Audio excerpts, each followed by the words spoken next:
Hello, I'm Debbie Shive. I'm here to talk to you today about day 6 of our Advent story. Love came down at Christmas. Just share a few thoughts.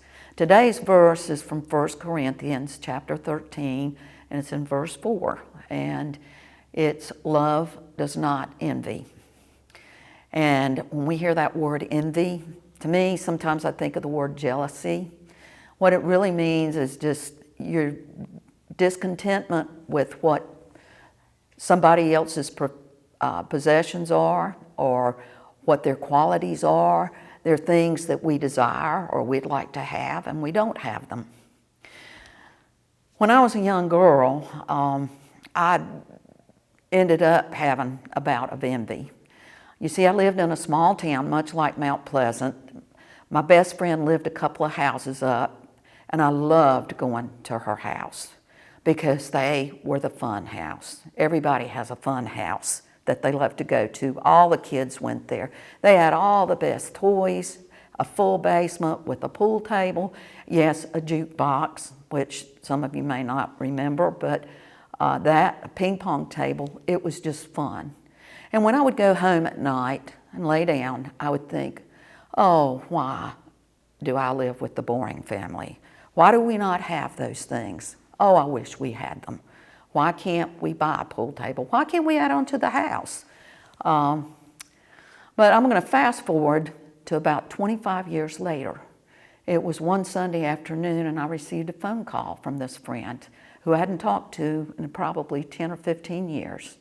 And we chatted about an upcoming class reunion, and we started talking about the old days, and she said something that was very shocking to me. She said, I want to tell you how much I enjoyed your family, how loving they were and how accepting they were of me. She said, you were so lucky to have the family that you had. She said, actually, your mom was an inspiration to me, and it's why I became a teacher.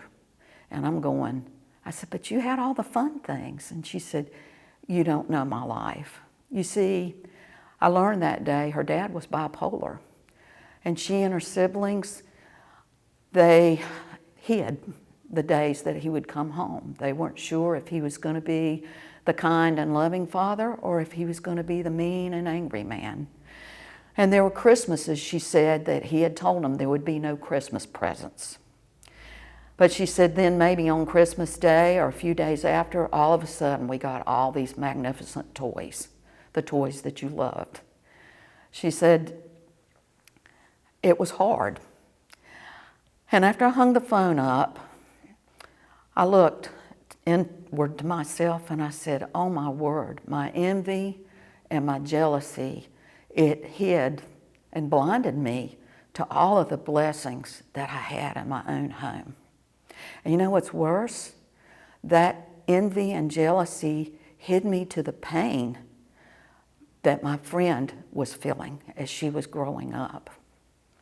What I'd like to ask you to do today is, I don't know if you know about gratitude journals, but I'd like for you to look at your own life and look at your own blessings. And yes, you do have blessings. As a matter of fact, you have thousands of blessings. Me being a math person, I can tell you this. My heart beats about 60 beats a minute. That's 86,400 blessings a day just to have that breath. So get you a journal and start writing down, if it's only for this day, your gifts and your blessings. And while you're doing that, you might look to that person that you might have been a little envious of and be thankful that they had the gifts and the blessings that they did. I pray that at the end of the day, when you lay down, your heart would be full and it would feel the love of Jesus, the gift God gave us at Christmas.